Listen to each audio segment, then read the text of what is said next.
Hot property. Yo Titan Mustafa Ayo Titan Tina Titan Boy famous What about Pip again? Me there on Hot Property Hoti property Come in nigga with your version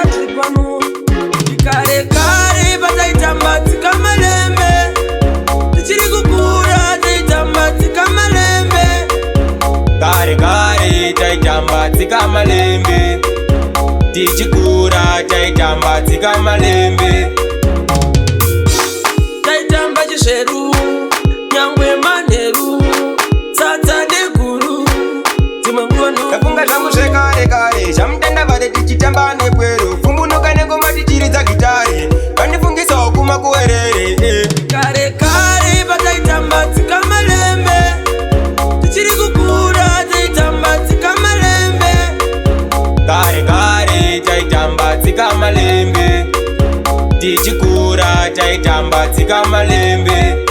Oya hoye varume Kurizambira tichikumura nemuje Kufata ndombi machembere majaya tifare Hapana chekumaka ngoma ndiridze Ndiradoro pasi mudzimu ndiringa Ndinachondokwanisa kuita nditarire Mavaro anengozi mungapo ndiringe Kumakuwerere kunorira ngoma Kare kare bataitamba tika malembe Tichiri kukura taitamba tika malembe Kare kare taitamba tika malembe Tichikura taitamba tika malembe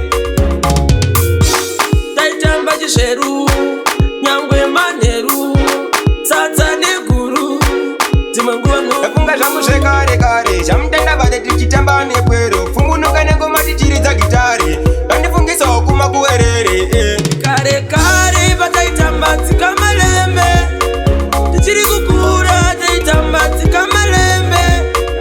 Kare kare taitamba tika malembe Tichikura taitamba tika malembe